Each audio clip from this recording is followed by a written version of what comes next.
მოგესალმებით, ახლა ვიმყოფებით ჰააგაში, მაურიცეისის მუზეუმში და თქვენ წინაშე წარმოდგენილია იან ვერმეერის ნამუშევარი გოგონა მარგალიტის საყურით. სურათზე გამოსახულ გოგონას ხშირად ჩრდილოეთის მონალიზას უწოდებენ. ნამუშევარი ვერმეერის მიერაა ხელმოწერილი. უცნობია მისი შექმნის ზუსტი თარიღი. მუზეუმში მითითებულია, რომ ნამუშევარი ვერმეერმა დაახლოებით 1665 წელს დახატა. უცნობია ისიც, თუ ვინ არის გამოსახული ზემოხსენებულ ტილოზე. მკვლევართა ნაწილი მიიჩნევს, რომ შესაძლებელია ეს გოგონა ვერმეერის ქალიშვილი მარიაა, თუმცა ნაწილი არც იმას გამორიცხავს, რომ მხატვარმა ეს ტილო შეკვეთით დახატა. საუბრობენ იმაზეც, რომ საყურე, რომელიც გოგონას უკეთია, სულაც არ არის მარგალიტის. მისი დიდი ზომის გამო ვარაუდობენ, რომ შესაძლებელია საყურე, რომელსაც ჩვენ მარგალიტის საყურედ ვიცნობთ, ვენეციური მინით ან სადაფით შექმნა ოსტატმა. დიდი ზომის მარგალიტები, მაგალითად ეგრეთ წოდებული პუერტოსა და ლაუძის მარგალიტები, ძალიან იშვიათად გვხვდება ბუნებაში და შესაბამისად ძალიან ძვირი ძღირს.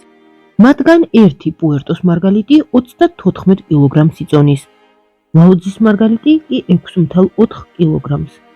მისი დიამეტრი 23,8 სანტიმეტრია და დაახლოებით 40 მილიონ დოლარადაა შეფასებული. თეორიულად ამგვარი დიდი ზომის მარგალიტის დანაწევრება და მისგან დიდი ზომის სამკაულების დამზადება შესაძლებელია, თუმცა ნაკლებ სავარაუდოა, რომ იმხანად ვერმეერს ასეთი ძვირადღირებული საყურე ჰქონოდა. ყურადღებით დააკვირდით ვერმეერის კიდევ ორ ნამუშევარს. როგორც ხედავთ, სამივე ნამუშევარში გამოსახული საყურე ერთმანეთს ძალიან ჰგავს. შესაძლებელია ვივარაუდოთ, რომ ეს საყურე ვერმეერის ოჯახში ინახებოდა როგორც ოჯახური რელიკვია. და სწორედ ამიტომ მხატვარი მას მთელ რიგ ნამუშევრებში ერთგვარ რეკვიზიტად იყენებს. 1994 წელს ნამუშევარს რესტავრაცია ჩაუტარდა. სწორედ ამ დროს რესტავრატორებმა საყურეზე პატარა ლაქა შენიშნეს, რომელიც როგორც მოგვიანებით გაირკვა, ნამუშევარზე მანამდე ჩატარებული არასწორი რესტავრაციის შედეგად დარჩა. აქ კი თვალნათლივ შეგიძლიათ დაინახოთ, როგორი იყო საყურე რესტავრაციამდე და როგორ გამოიყურება ის რესტავრაციის შემდეგ.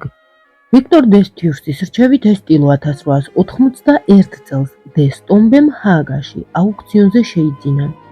ნამუშევარში მან მხოლოდ 2 გულდენი და 30 ცენტი გადაიხადა.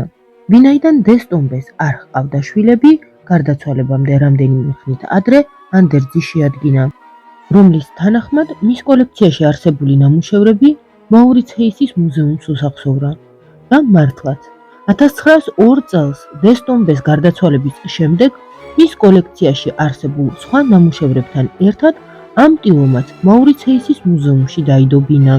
2003 წელს ტრეისი შევალიეს რომანის მიხედვით გადაიღეს ფილმი გოგონა მარგალიტის საყურით.